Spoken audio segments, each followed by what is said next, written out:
आज के पॉडकास्ट में आप सभी का बहुत बहुत स्वागत है। हमारे साथ हैं एक ख़ास शख्सियत जिनका शहर में ख़ासा नाम है। आप सब उनको जानते हैं।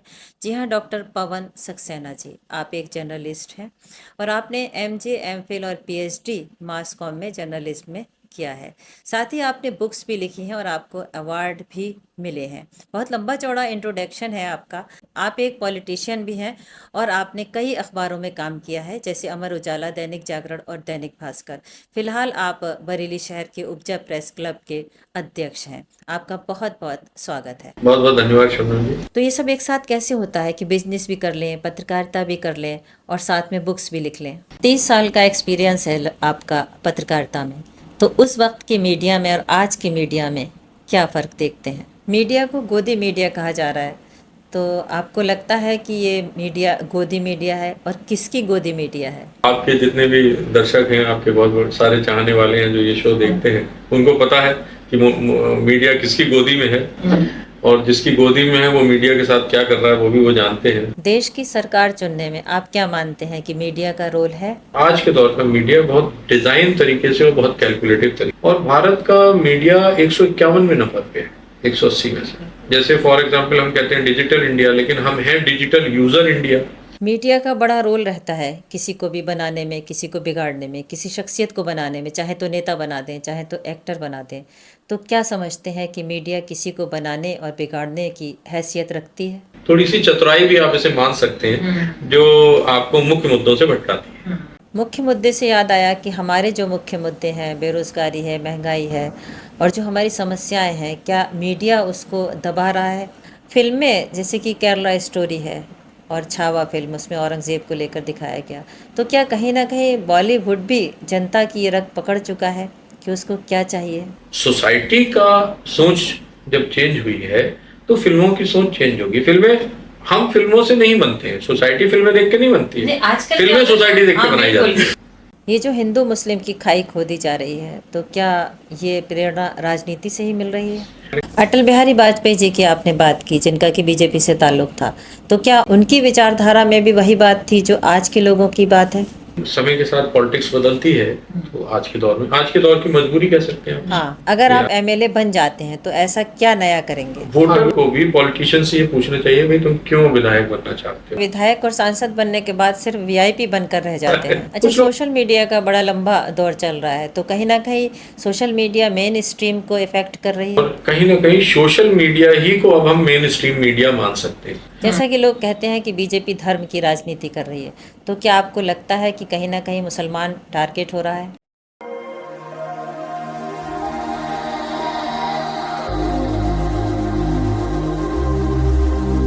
सर, आपका बहुत लंबा चौड़ा इंट्रोडक्शन है।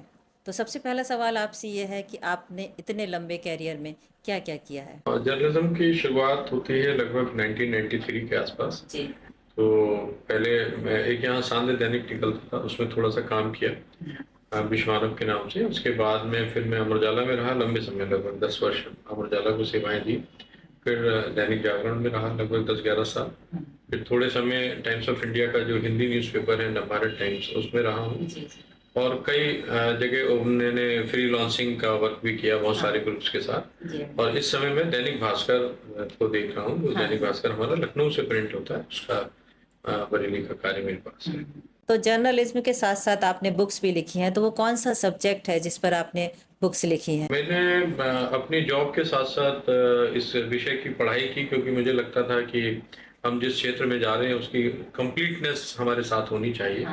तो अमर उजाला मुझे एक लकीली बहुत अच्छा ऑर्गेनाइजेशन मिला जिसने मेरी पढ़ाई के कुछ पार्ट को स्पॉन्सर भी किया।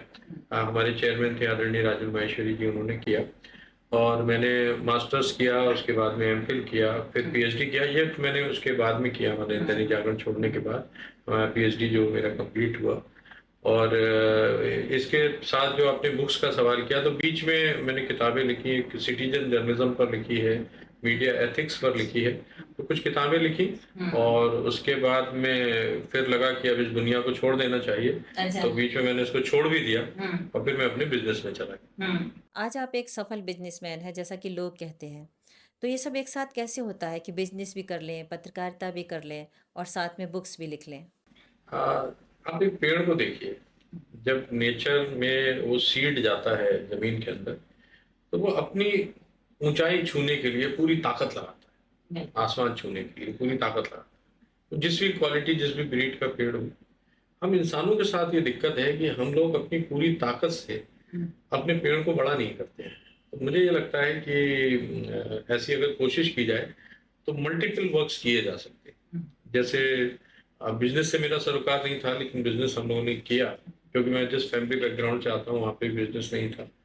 और मुझे लगता है कि मीडिया में काम किया जा सकता है, बशर्ते कि उसको फुल टाइम प्रोफेशन ना हो आज के दौर पे। तो इसलिए इस सोच की वजह से फिर मैं बिजनेस में आया, और साथ में ये था कि हम मीडिया, क्योंकि मीडिया जो है वो पहला प्यार है, फर्स्ट लव है, तो वो छूटता नहीं है। तो मैं कई बार कोशिश की कि मैं इससे बाहर चला जाऊं, लेकिन मैं बाहर नहीं जा पाया, फिर वापस घूम के इसमें आ गया। तो राजनीति, मीडिया और बिजनेस ये सब पैरेलल चलता है। अवार्ड भी आपको मिले हैं, तो आपने कहाँ कहाँ से अवार्ड पाए हैं?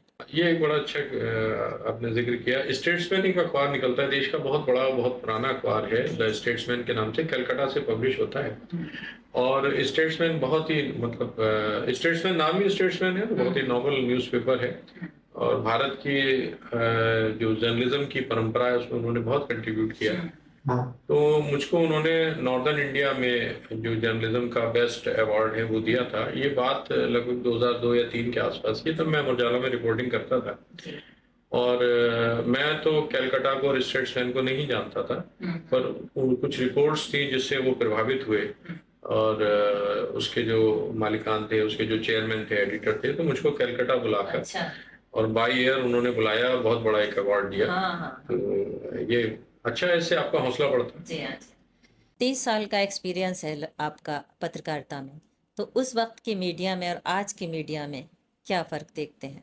बिल्कुल उतना ही फर्क है जितना जमीन और आसमान में होता है। और जब हम लोगों ने शुरू किया था तो लगता था कि पूरी जिंदगी ऐसे ही चलेगा। बहुत अच्छे लोग थे, और एक तरीके से आप एक मीडिया हाउस में काम ना करके स्कूल ऑफ थॉट के साथ जुड़ते थे। एक विचार का एक स्कूल होता था, उसके साथ जुड़ते थे। हमारे सीनियर्स हम लोग को ट्रेनिंग बहुत सख्त देते थे। और मैं आपको बताता हूँ कि मैं अमर उजाला में था, तो उस समय आप समझिए कि पूरी रात हम लोगों से ट्रांसलेशन कराया जाता था। उसके बाद उसको फेंक दिया जाता था। और हाँ, हमारे सीनियर्स हमें डांटते भी थे। हालांकि आज आप नहीं कर सकते ऐसा, कुछ करेंगे तो कोई भी रिपोर्टर जाके मुकदमा लिखवा देगा। तो वो जो एक मतलब गुरु शिष्य परंपरा आप उसे कह सकते हैं सरल भाषा में, तो ये भी थी। और जो माहौल था वो बहुत, मैं महसूस करता हूँ, उस कोजीनेस में नहीं था। मतलब आपके दिमाग को स्वतंत्रता थी, लिखने की स्वतंत्रता थी। और फिर धीरे धीरे जर्नलिस्ट जो है वो इन्फ्लुएंसर बनता चला गया। तो जर्नलिज्म का कहीं ना कहीं डिक्लाइन हुआ, और शायद अब मीडिया कंपनियों को भी जर्नलिज्म की उतनी जरूरत नहीं है, ऐसा। ज़रूरत नहीं है तो आप मान रहे हैं कि मीडिया पतन की ओर जा रहा है? देखिए, किसी भी प्रोफेशन में स्वर्णकाल तो कभी नहीं आता, ना होता है, सच्चाई तो ये है। हाँ, लेकिन जहां तक हम पहुंच गए थे वहां से हमारी वापसी ढलान की तरफ है, ऐसा मैं मानता हूँ। लेकिन इसके बीच में कुछ थोड़ी अच्छी उम्मीदें भी हैं। उम्मीदें ये हैं कि बहुत सारी ऑल्टरनेटिव चीजें सामने आई हैं, जैसे सोशल मीडिया, जैसे आप, या आप जैसे हमारे सैकड़ों भाई बहन जो ये कार्य कर रहे हैं सोशल मीडिया पे। तो पहले क्या था कि अगर हमें मीडिया में काम करना है तो हमें किसी कंपनी पे, किसी ऑर्गेनाइज सेटअप पे डिपेंड होना पड़ता था। अब एक हमें ये पॉजिटिविटी आई है कि अगर हमारे अंदर वो ताकत है और हम कंटेंट को डिलीवर कर सकते हैं, तो अब टेक्नोलॉजी ने आपको वो सहारा दे दिया है, बशर्ते उतनी हिम्मत रखी। मीडिया को गोदी मीडिया कहा जा रहा है, तो आपको लगता है कि ये मीडिया गोदी मीडिया है, और किसकी गोदी मीडिया है? आपके सवाल में जवाब छुपा हुआ है। तो आपके जितने भी दर्शक हैं, आपके बहुत बहुत सारे चाहने वाले हैं जो ये शो देखते हैं, उनको पता है कि मीडिया किसकी गोदी में है, और जिसकी गोदी में है वो मीडिया के साथ क्या कर रहा है वो भी वो जानते हैं। तो हमसे आपसे ज्यादा समझदार दर्शक हैं, तो उनको अच्छी तरह से इस बात का जवाब मालूम है। ये बात ठीक है कि मीडिया का इस्तेमाल तो देखिए हमेशा हुआ है, ऐसा नहीं है कि कभी नहीं हुआ। और मैं आपको एक प्रसंग बताता हूँ जो मैंने पढ़ा था। मुझे बहुत पहले की बात है, जब भारत में पहले प्रधानमंत्री नेहरू जी हुए, तो उन्होंने कई बार अपनी पॉलिसीज के अगेंस्ट छद्म नामों से खुद आर्टिकल लिखे। तो जब उनसे पूछा गया, और पहले उस समय के अखबार, आजादी के बाद के अखबार उनको श्री और पंडित जी जैसे एडजेक्टिव लगा के लिखते थे, तो उन्होंने कहा कि भाई ऐसा मत कीजिए, क्योंकि इससे डेमोक्रेसी मजबूत नहीं होगी। क्योंकि वो आजादी का दौर और उस समय प्रधानमंत्री बनना और लगभग एक ही विचार प्रवाह के साथ देश का चलना, तो उस समय उन्होंने खुद अपनी पॉलिसीज के खिलाफ आर्टिकल लिखे ताकि डेमोक्रेसी मजबूत हो। तो एक वो समय हमने देखा है और एक हम इस दौर में हैं। तो मीडिया समाज के साथ चलता है और समाज में होने वाले परिवर्तनों का गवाह होता है। तो ये कई बार गोदी में बैठ भी जाता है, कई बार गोदी से उतर भी जाता है, लेकिन ये शेर की सवारी है, तो जो जितनी देर कर ले। देश की सरकार चुनने में आप क्या मानते हैं कि मीडिया का रोल है? देश की सरकार जो लोग चुनते हैं, यानी हमारी जनता, उसका मन बनाने में मीडिया का बहुत रोल है। और अब कुछ नए शब्द जिनको हम लोग जान पाए काफी साल बाद, वो एक शब्द है नरेटिव, यानी कि धारणा का निर्माण करना। तो धारणा का निर्माण ऐसे होता है कि जब हम एक तरफ आईक्यू घटा दें और दूसरी तरफ अपनी मनचाही बात उसके दिमाग पे चिपका लें, है ना? तो ऐसे करके धारणा का निर्माण होता है। इस काम को मीडिया, आज के दौर का मीडिया, बहुत डिजाइन तरीके से और बहुत कैलकुलेटिव तरीके से। आपने कहा कि आईक्यू घटाते हैं, तो क्या मतलब है इस बात का? इस बात का मतलब ये हुआ कि देखिए, हमारा आईक्यू यानी कि हमारी बुद्धिमत्ता कैसे बढ़ेगी जब हम सेंटर में खड़े होंगे बीच में और हम सब तरह के विचारों को सही से समझ पाएंगे। फिर हम अपना फैसला करें कि भाई हमको इस रास्ते जाना है या इस रास्ते जाना है। लेकिन एक दरवाजा आपके लिए बंद कर दिया जाए और एक ही तरह की हवा अगर आपके दिमाग के और आपके आसपास चलाई जाए, तो आपको लगेगा कि सारी दुनिया यही है। तो बैलेंस शक्ति कम होगी। एग्जैक्टली, कम होगी। और इसको मैं थोड़ा सा और एनहांस करता हूँ बात को समझाने के लिए।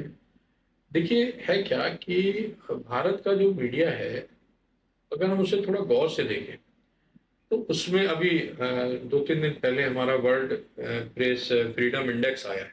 180 कंट्रीज में करते हैं ये, फ्रांस की एक संस्था है, बहुत ही रेप्यूटेड संस्था करती है।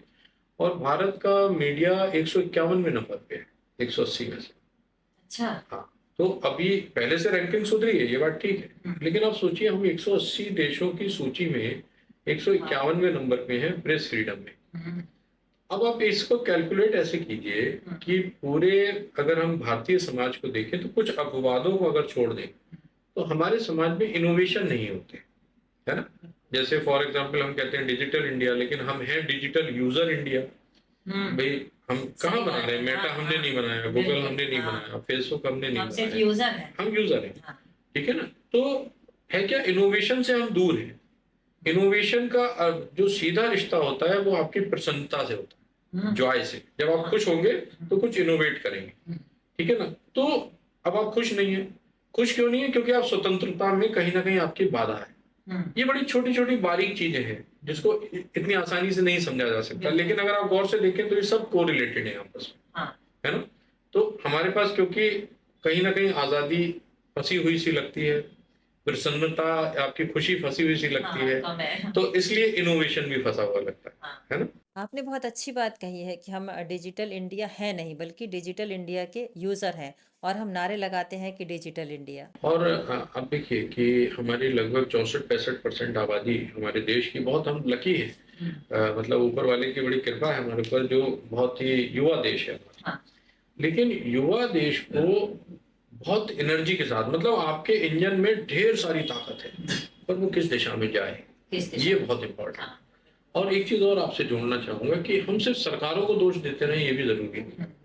समाज जब जागता है, लोग जब जागते हैं, तब रास्ता अपने आप अच्छा होता है। अभी आपने आईक्यू की बात करी, तो क्या आपको लगता है कि हमारी जनता का जो आईक्यू है वो इतना लो पावर का कर दिया गया है कि सोचने और समझने की जो शक्ति है वो एक ही दिशा में बह रही है? इसको थोड़ा दूसरी तरह से समझते हैं जी। हम भारत में, अगर हम अपने दिमाग को सन 47 से पहले ले जाएं, यानी प्री इंडिपेंडेंट पीरियड में ले जाएं, उस समय तक जो भारतवासी थे, मतलब मेरी आपकी दो जनरेशन पहले, 2 जनरेशन पहले मेरे आपके ग्रैंडफादर जो रहे होंगे, उन लोगों ने 2 तरह के मॉडल देखे थे सत्ता के। या तो वो किसी राजा के प्रजा थे, या वो ब्रिटिश कॉलोनी के गुलाम थे। उनको ये नहीं पता था कि डेमोक्रेसी क्या होती है। लेकिन उस समाज में जब कम पढ़े लिखे लोग थे और देश में एक आज़ादी का आंदोलन शुरू हुआ, तो वो सब लोग अपनी जान देने पे आमादा हो गए कि हमें डेमोक्रेसी चाहिए, हमें लोकतंत्र चाहिए, है ना? अगर हम उस मेजरमेंट को सामने रखें और आज के मेजरमेंट को सामने रखें, तो कहीं न कहीं हमें लगेगा कि हमारे आईक्यू में, एक कॉमन भारतीय के आईक्यू में हल्की-सी गिरावट आई है। इसका लेकिन बुरा ना मानिए दर्शक आपके, क्योंकि मैं ये सबके लिए नहीं कह रहा हूँ। हमारे यहाँ बहुत अच्छे काम भी हुए हैं। लेकिन इन जनरल अगर हम मासेस की बात करें, तो बुद्धिमत्ता के लेवल पे जो आज़ादी से पहले हमारे दिमाग थे और जो आज हैं, उनमें ज़मीन आसमान का अंतर है। ऐसा मुझे लगता है। मीडिया का बड़ा रोल रहता है किसी को भी बनाने में, किसी को बिगाड़ने में, किसी शख्सियत को बनाने में, चाहे तो नेता बना दें, चाहे तो एक्टर बना दें। तो क्या समझते हैं कि मीडिया किसी को बनाने और बिगाड़ने की हैसियत रखती है? हाँ, है। मीडिया का रोल है और इसको ऐसे समझ सकते हैं, केमिस्ट्री में एक कैटलिस्ट होता है, उत्प्रेरक। तो जो आपके दर्शक केमिस्ट्री पढ़े होंगे उनको पता होगा, हालांकि मेरा तो बड़ा टफ सब्जेक्ट था, बहुत मुश्किल से नंबर आते थे। तो कैटलिस्ट का मतलब होता है कि दो रसायन के बीच जब आप कैटलिस्ट डालते हैं यानी उत्प्रेरक डालते हैं, तो वो उसकी गति को या तो बढ़ा देता है रिएक्शन को, या घटा देता है। तो यही यहीं पर जो मीडिया, आज के दौर का मीडिया, वो भी यही करता है कि वो या तो एक कैटलिस्ट की तरह किसी पर्सनालिटी को खड़ा कर देता है, या वो उसको पूरी तरह से डैमेज कर देता है। ये एक पार्ट है, और लेकिन क्योंकि लोग इसे देखना समझना चाहते हैं, शायद ये डिमांड भी है, इसलिए मीडिया इस रास्ते पे चलता है। तो जो राजनीतिक पार्टियां चल रही हैं, भले जो समाजवादी, कांग्रेस, बीजेपी सबकी, तो जो डाउनफॉल का कांग्रेस का कहते हैं कि अभी डाउनफॉल है या इतनी इसका लेवल नहीं आया, मीडिया का रोल है इसमें? हाँ, लगता है मीडिया का रोल है। मीडिया का रोल मुझे इसलिए लगता है क्योंकि अभी इस दौर में जो मीडिया हमारे सामने है, वो देखिए है क्या, मैं ये नहीं कहूँगा कि कांग्रेस के डाउनफॉल में पूरा मीडिया का रोल है। कहीं न कहीं कांग्रेस का भी रोल होगा, क्योंकि मीडिया तो एक बाय प्रोडक्ट के तौर पे सामने आएगा ना। अगर कांग्रेसी खुद ही ठीक से नहीं करेंगे तो मीडिया क्या करेगा? लेकिन आज भी देश में अगर 23-24 करोड़ वोट बीजेपी के पास है, पैन इंडिया, तो 12 करोड़ के आसपास वोट कांग्रेस के पास है, पैन इंडिया, है ना? तो मीडिया का जो रोल है, मीडिया का रोल ये है कि वो थोड़ा-सा बैलेंसिंग एटीट्यूड रखे। हाँ, ठीक है ना? उससे जो मेन स्ट्रीम मीडिया है, वो आज के दौर में थोड़ा दूर लगता है। लेकिन इसके बरक्स इसके सामने एक आपके पास अल्टरनेटिव मीडिया भी है। अल्टरनेटिव मीडिया ने बहुत सारे दरवाजे खोले। आप देखिए, इसीलिए बहुत से चैनल्स ऐसे हैं जो यूट्यूब पे चलते हैं और लाखों की संख्या में, करोड़ों की संख्या में देखे जाते हैं। वो क्यों देखे जाते हैं? क्योंकि जो आपका जो दर्शकों का वर्ग है या पढ़ने वालों का जो वर्ग है, उसको वो कंटेंट मेन स्ट्रीम मीडिया में नहीं मिलता। इसलिए वो इन जगहों पे जाते हैं। ये तो सामने है। पिछले दिनों मेरे ख्याल से 2 साल पहले जो सुशांत सिन्हा का था और आर्यन खान, शाहरुख खान के बेटे का, तो जो मीडिया ट्रायल होता है, तो क्या आपको लगता है कि इस मीडिया ट्रायल से कोर्ट पर भी फर्क पड़ता होगा? हाँ, ये बात ठीक है कि मन बनाने में पुराने ज़माने में जूरी बैठती थी कोर्ट में। तो जूरी को कई बार कोर्ट ये ऑर्डर करता था कि आप कोई अखबार नहीं पढ़ेंगे, टीवी तो नहीं होता था। आप कोई अखबार नहीं पढ़ेंगे ताकि आपका मन जो है वो निष्पक्ष रहे। अच्छा, हाँ, ये पहले समय में होता था। ये मुझे नहीं पता था। तो मीडिया ट्रायल जिसे आप कहते हो, मीडिया ट्रायल देश में होता है। हालाँकि इसमें एक बड़ी चतुराई भरी बेईमानी भी छुपी है।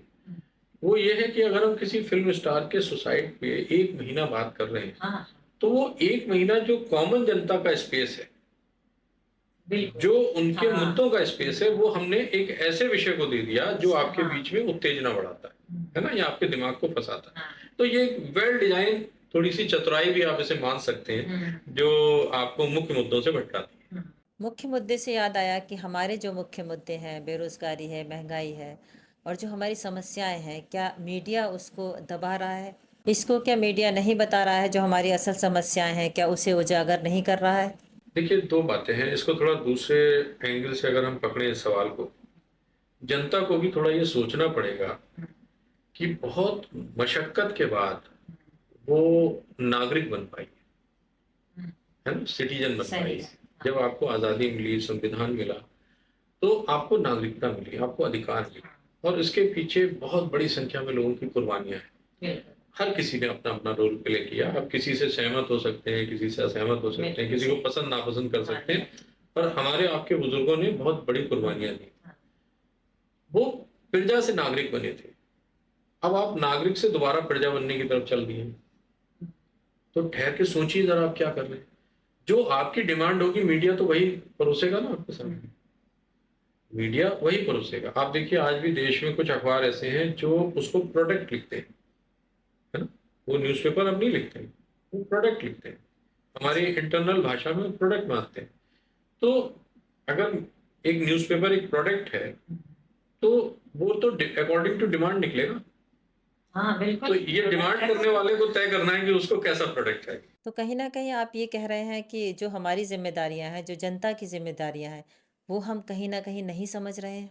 कहीं न कहीं हमारे उस लेवल पे हमसे गलतियाँ हो रही हैं और हम बहुत उन चीज़ों में उलझे हुए हैं जिससे हमें बाहर निकलना चाहिए। देखिए आप एक अगर हम थोड़ा-सा गौर से देखें, हमारे समाज में फ्यूचरिस्टिक बात नहीं होती कि हम 2030 में क्या करेंगे, हम 2035 में क्या करेंगे, हम 2050 में क्या करेंगे। हमारे यहाँ पीछे की बात होती है, पास्ट की, कि 200-300 साल पहले औरंगज़ेब ने क्या किया। परेशान है हम लोग, पता नहीं कब्र में है या नहीं है, क्या हो तो आप बेहतर जानते होंगे। लेकिन ये लेकिन बात आपने बहुत सही कही कि हमें ये फिक्र है हाँ, कि तो औरंगजेब क्या कर गए, कि बाबर क्या कर गए, हर बात में जवाहरलाल नेहरू क्या कर गए। साहब क्या कर गए। तो ये जो बोझ है इतिहास का, हाँ, अब इसका बड़ा अच्छा उदाहरण हम जर्मनी से समझ सकते हैं। जी। जर्मनी की वजह से वर्ल्ड वॉर हुआ, करोड़ों की संख्या में लोगों की जान गई। आज आप किसी जर्मन से बात कीजिए हिटलर की, वो बुरा मान जाएगा। जर्मनी में जाके अगर आप नाजीज की बात करेंगे, वर्ल्ड वॉर की बात करेंगे, बुरा मान जाएगा, वो आगे बढ़ गए। हाँ, है ना। देखिए समय काल परिस्थिति में जो फैसले होते हैं उनको छोड़ के हमें आगे भी बढ़ना होता है, और अगर हम आगे बढ़ने की सोचेंगे तभी हम इस देश को बहुत महान और बहुत स्ट्रांग देश बना। अच्छा, आप ये वाली बात आपकी बहुत सही है कि हम औरंगजेब और बाबर ये सब सारी बातें कर रहे हैं। तो ये जो मसाला उत्पन्न किया जा रहा है एक तरह से कि औरंगजेब, बाबर, शाहजहां, ये सारे नाम, ये इसकी वजह क्या है? क्योंकि इतने बड़े हम हो गए, हमने इनको किताबों के अलावा मीडिया में नहीं देखा था। ये क्या वजह है? इसको हम लोग क्यों बार-बार सुन रहे हैं? मैं आपके दर्शकों को एक बात बताता हूँ, ये कोई आपको पॉलिटिशियन समझाने नहीं आएगा। जी। राजनीति का एक बेसिक फार्मूला होता है, हाँ। समझाओ मत भड़काओ।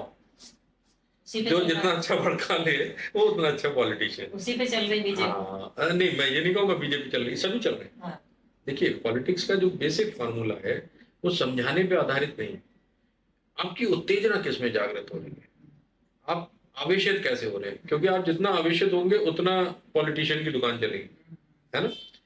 तो ये एक ऐसा फॉर्मूला है जिसपे चलने की वजह से, अब भाई आपको औरंगजेब के विषय में इंटरेस्ट है, आपको अपने मोहल्ले के स्कूल के विषय में इंटरेस्ट नहीं है, आपको अपने गांव के इस विषय में इंटरेस्ट नहीं है। आप कभी एक चिट्ठी तो लिखिए अपने विधायक को कि कभी आप अपने स्कूल में देखने गए हैं, सरकारी स्कूल में वहाँ कैसी पढ़ाई होती है। आप कभी गए हैं प्राथमिक स्वास्थ्य केंद्र में ये देखने के लिए कि भैया उसको ठीक से दवाई मिल रही है या नहीं मिल रही है। हमारी कोशिश तो कीजिए ना। जब एज ए सिटीजन हमारी जिम्मेदारी भी बनती है, हम कुछ नहीं कर सकते, हम नहीं कहते आप आंदोलन कीजिए, आप एक लेटर लिख दीजिए, मना किया किसी ने। तो वो सारे काम तो नेताओं पर छोड़ दिए जनता ने। तो इसीलिए मैं कह रहा हूँ कि फिर आप समझ लीजिए, आप नागरिक से प्रजा बन जाए। नागरिक से प्रजा बन जाए। ये नागरिकता बड़ी मेहनत से मिली है आपको। क्योंकि आप एक पत्रकार हैं तो आपसे बात करने में भी बहुत मज़ा आ रहा है, क्योंकि आपको जानकारी बहुत अधिक है। फिल्में जैसे कि केरला स्टोरी है और छावा फिल्म, उसमें औरंगज़ेब को लेकर दिखाया गया, तो क्या कहीं ना कहीं बॉलीवुड भी जनता की ये रग पकड़ चुका है कि उसको क्या चाहिए? देखिए मैंने आपसे कहा कि ये सब चीजें प्रोडक्ट है, जो मार्केट में बिकेगा वो बेचने वाला बेचेगा, बेचने वाले की गलती नहीं है ना। समाज को जो चाहिए वो समाज को टीवी, एक समय में था जब अमिताभ बच्चन मजदूरों के नेता होते थे फिल्मों में, है ना। 60-70 के दशक में जो फिल्में आती थी तो जो हीरो होता था वो मजदूर यूनियन का नेता होता था, लाल रंग के कपड़े पहनता था, आंदोलन करता था, और जो लाला होता था यानी जो बिजनेसमैन होता था वो हमेशा खराब आदमी होता था, ठीक है ना।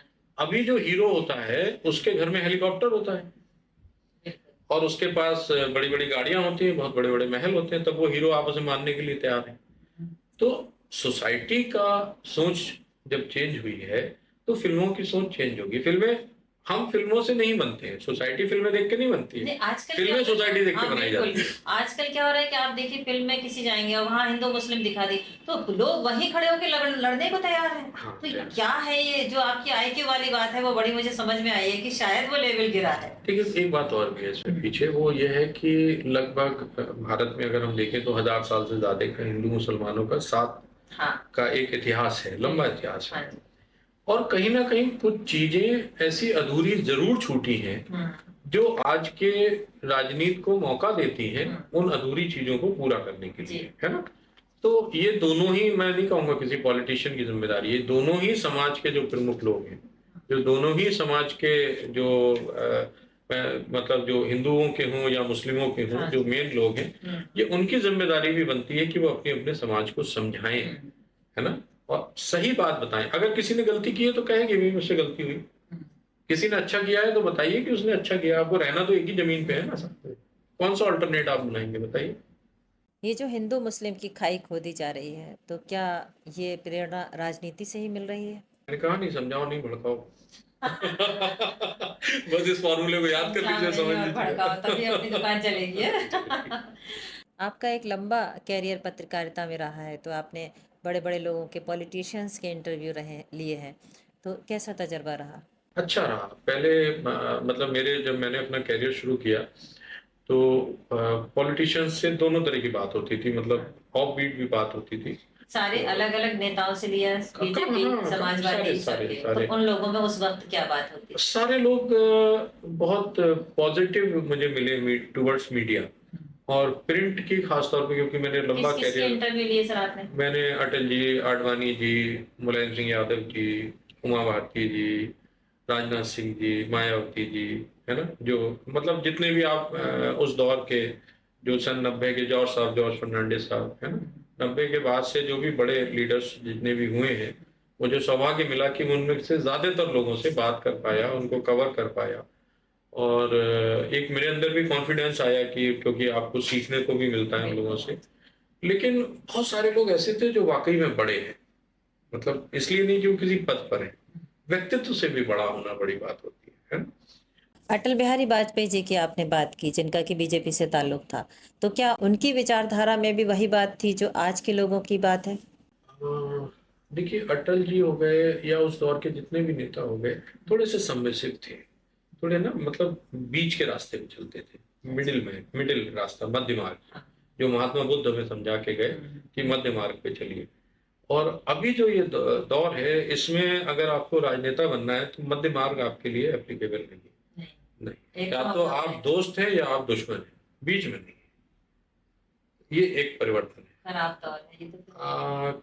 नहीं, खराब नहीं कह सकते, इसमें से भी रास्ते निकलते हैं। अच्छा। ऐसी बात नहीं है। लेकिन हाँ, स्ट्रेट फॉरवर्ड है कि भई या तो आप हमारे दोस्त हो या आप हमारे दुश्मन हो, सीधी-सी बात। जनता में तो सारे दोस्त होना चाहिए, दुश्मन होना कहाँ से आए? होना चाहिए, लेकिन समय के साथ पॉलिटिक्स बदलती है, तो आज के दौर की मजबूरी कह सकते हैं आप। ये आज के दौर में ऐसी राजनीति। हम लोग पत्रकारिता की बात कर रहे हैं, राजनीति की बात कर रहे हैं, तो कहीं ना कहीं अभिव्यक्ति की स्वतंत्रता पर भी रोक लगी है क्या? अभिव्यक्ति की स्वतंत्रता आपके अंदर की हिम्मत से आती है, किसी की नहीं। नहीं, फिर कोई मुकदमा लगा देगा तो? लगा दीजिए। भारत है, कोर्ट है, लड़ेगा, क्या दिक्कत? ज्यादा टॉर्चर किया तो फिर तो डर जाएंगे। ये तो होगा, हमेशा हुआ है, हमेशा होता आया है। कोई भी सत्ता, देखिए एक पर्टिकुलर, इस गवर्नमेंट की भी बात नहीं कर रहा हूं, जो सत्ता में बैठेगा उसको सवाल नहीं चाहिए। कोई भी सत्ता सवाल से घबराती है ना? उसको सवाल नहीं चाहिए, उसको एक ना ओबीडियंट सोसाइटी चाहिए, आज्ञा पालक समाज। सारे लोग एक लाइन में लग जाओ, सारे लोग एक रंग के कपड़े पहनो, सारे लोग एक से तरीके से चले। तो जो राजा की कुर्सी में बैठा है, वो चाहे मोनार्की हो चाहे वो डेमोक्रेसी हो, बैठता कुर्सी में तो राजा ही हो जाता है। तो जब आप राजा की कुर्सी पे बैठेंगे ना, तब आपका सोचने का तरीका दूसरा हो जाता है, आपको सवाल नहीं चाहिए। अब ये सवाल पूछने वाले को समझना है कि उसके अंदर के सवाल जिंदा रहते हैं या नहीं। वो एक बड़ी अच्छी सी एक लाइन है ना कि डरा हुआ पत्रकार जो है वो मरे हुए नागरिकों का निर्माण करता है। सही बात है। तो कहीं ना पत्रकार को निर्भीक होना चाहिए। निर्भीक होना चाहिए। लेकिन अब क्या होता है ना कि अभी इस दौर में बड़ा मजेदार है कि अब वो जर्नलिज्म का पीरियड लगभग लगभग जाता हुआ चलेगा। और मैं अक्सर अपने साथियों से कहता हूँ कि ठीक है, आपकी कंपनी आपको अलाउ नहीं करती तो आप सोशल मीडिया पे लिखो, आप आर्टिकल लिखो, किसने मना किया। लेकिन एक दिक्कत है, देखिए मीडिया के अंदर भी दिक्कत है, मीडिया के अंदर की स्टोरीज भी काफी सारी। हाँ, वो आपसे जानना चाहेंगे कि जो मीडिया के अंदर जो चलता है वो क्या चलता है। मीडिया के अंदर सब कुछ चलता है। मीडिया के अंदर जातिवाद चलता है, घोर। हाँ, मेरे कुछ दोस्त लोग देख रहे हो तो माफ कीजिएगा। मीडिया के अंदर क्षेत्रवाद चलता है। बहुत अच्छे और चमकदार चेहरे कई बार आपको अवसर नहीं देते, और इसलिए भी भारत के मीडिया में बहुत से काबिल लोग आगे नहीं आ पाते, बढ़ने नहीं दिया जाता। हाँ, जैसे भी आप पूरे उसको देखेंगे तो डिसीजन करना, निर्णय करना, जो लोग निर्णय की कुर्सियों पे बैठे, मैं सारे लोगों के लिए नहीं कह रहा हूँ। हाँ, मतलब ये इसमें हमेशा एक विंडो खुली रहती है, हाँ, अच्छे भी होते हैं, काफी होते हैं, लेकिन मैं मोस्टली की बात कर रहा हूँ। तो डिसीजन करते समय हमें मेरिट देखनी चाहिए, अवसर देते समय हमें मेरिट देखनी चाहिए। लेकिन होता क्या है कि कितने भी चमकदार चेहरे हमें दिखाई दे, कई बार वो अवसर देते समय जो डिसीजन करते हैं वो कभी क्षेत्र पे करते हैं, कभी जाति पे करते हैं, कभी अपने पराये पे करते हैं। तो ये मीडिया का हम खुद ही निष्पक्ष नहीं है कहें तो। हाँ, ये ठीक लाइन। आप एक सफल बिजनेसमैन हैं, एक सफल पत्रकार हैं। पिछले साल आपने 2022 में टिकट मांगा था इलेक्शन के लिए, तो ये ख्याल दिमाग में कहाँ से आया? एक्चुअली राजनीति में आने का टिकट नहीं मांगा था। हुआ ये कि कुछ मित्रों ने, कुछ शुभचिंतकों ने ये चाहा कि पॉलिटिक्स में काम किया जाए, क्योंकि मीडिया भी देखिए होता क्या है, मीडिया में इतने लंबे समय हम लोगों ने काम किया, और वो काम करने भी एक तरीके का पॉलिटिकल पार्ट ही होता है ना। वो पर्दे के पीछे होता है, तो ये था कि भाई पर्दे के आगे आया जाए। तो पहले तो मुझे लगा कि यार ये शायद ज्यादा हो रहा, नहीं करना चाहिए। फिर क्योंकि चाहने वाले और अपने साथ के लोगों ने कहा कि नहीं भाई एक बार एफर्ट करो, तो एक छोटा सा एफर्ट किया कि भाई पॉलिटिक्स में जाएं। हालांकि बड़ा फायदा हुआ। फायदा ये हुआ कि बहुत सारे दोस्त दुश्मन हो गए, बहुत सारे लोग जो दूर से दुश्मन लगते थे वो दोस्त हो गए। अच्छा। तो अगर आप पॉलिटिक्स में जाते हैं तो ये तो होता ही है। तो मैं थोड़े समय के लिए पॉलिटिक्स में गया 2022 के चुनाव से पहले, जी। और फिर मैंने खुद को फिर रोका। और हालांकि अभी मित्रों की इच्छा है कि इस पारी को दोबारा खेला जाए, तो जैसा। तो किस पार्टी से? नहीं देखिए, अभी ये सब डिसाइड करने का अभी समय शायद सही नहीं है। और क्योंकि मेरा ये मानना है व्यक्तिगत तौर पे कि जैसे क्रिकेट में टाइमिंग इम्पोर्टेंट है, वैसे ही पॉलिटिक्स में भी टाइमिंग इम्पोर्टेंट है। तो आप गेंद आने से पहले अगर बल्ला उठा देंगे तो आउट हो जाएंगे। तो सही टाइम पे मतलब बॉल को हिट किया जाए वो। आपको एमएलए का इलेक्शन लड़ना है 2027 में। अगर सबकी इच्छा होती है तो। हाँ, अगर आप एमएलए बन जाते हैं तो ऐसा क्या नया करेंगे? हाँ, ये एक अच्छी बात है। मुझे ऐसा लगता है, मैं आपसे ये शेयर करना चाहूंगा कि कोई अगर विधायक है तो उसको क्या करना चाहिए। मतलब मेरा ये मानना है कि रोल मॉडल कैसा होना चाहिए। मुझे लगता है कि जैसे अपने क्षेत्र में देखिए सड़क बनती रहेगी, नाली बनती रहेगी, ये एक पार्ट ऑफ प्रोसेस है। अगर कोई ये कहता है कि हम सड़क और नाली बना के विकास कर रहे हैं तो ठीक है, ये भी पार्ट ऑफ डेवलपमेंट है, लेकिन ये सब कुछ नहीं है। कहीं ना कहीं हमें ये सोचना चाहिए, एक जनप्रतिनिधि की अगर आप कुर्सी पे बैठे हैं, कि मेरे इलाके में पर कैपिटा इनकम आप कैसे बढ़ाएंगे।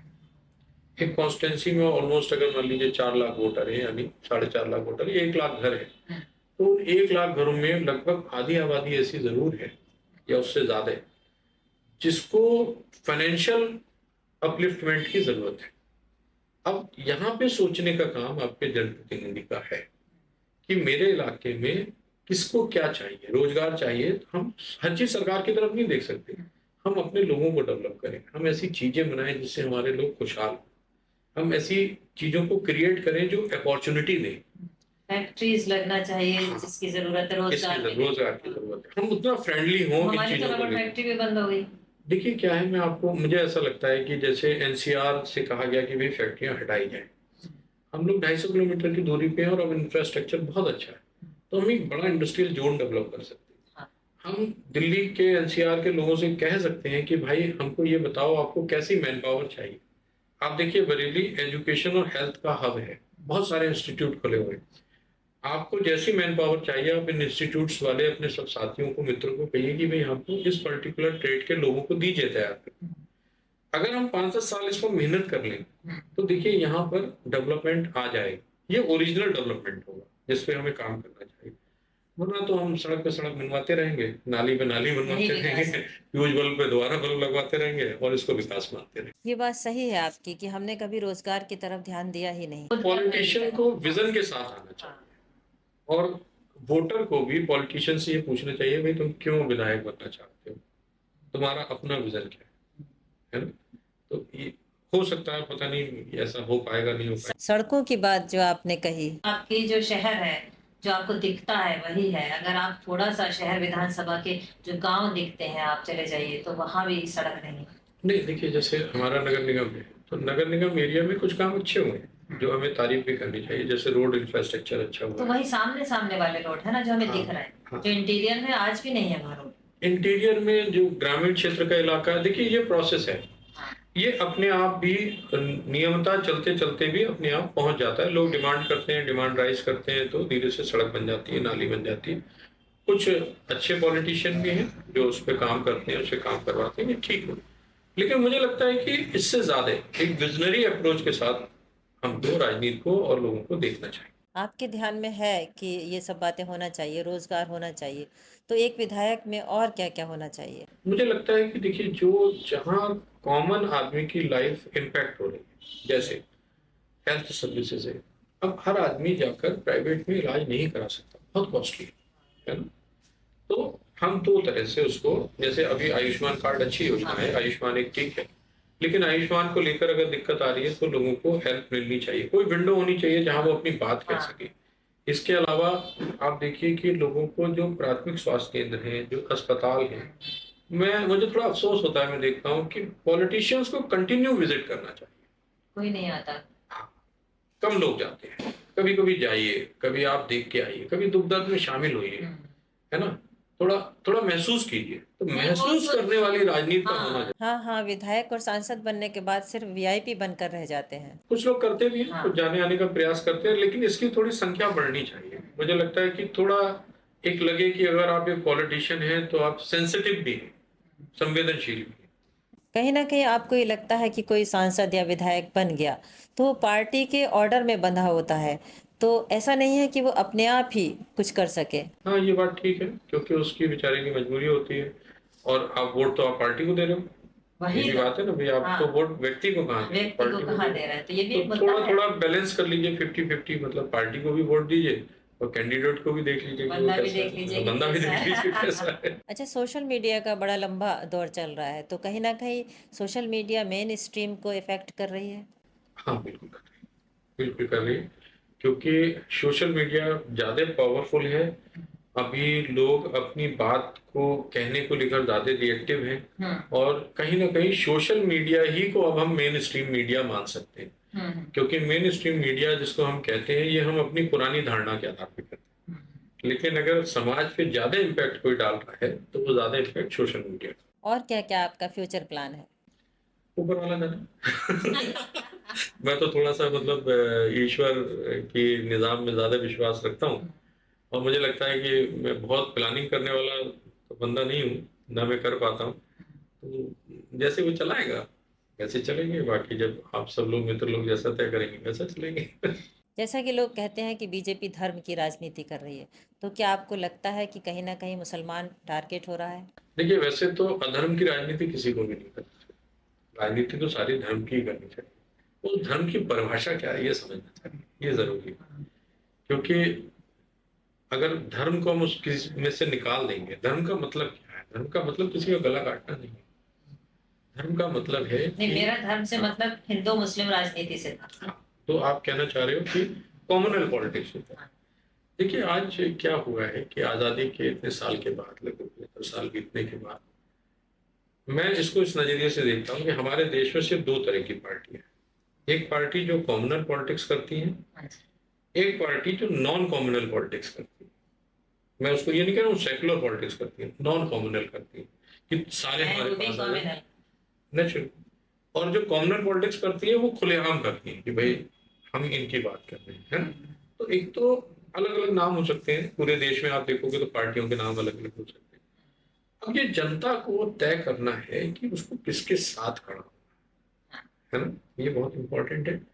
और दूसरी बात ये भी इम्पोर्टेंट है कि अगर हम कम्युनल पॉलिटिक्स के साथ खड़े होते हैं तो हमको ये देखना पड़ेगा कि उसका स्पेस बन क्यों रहा है, उसकी वजह क्या है, उसकी क्या ऐसी वजह है कि जो कम्युनल पॉलिटिक्स सफल हो रही है।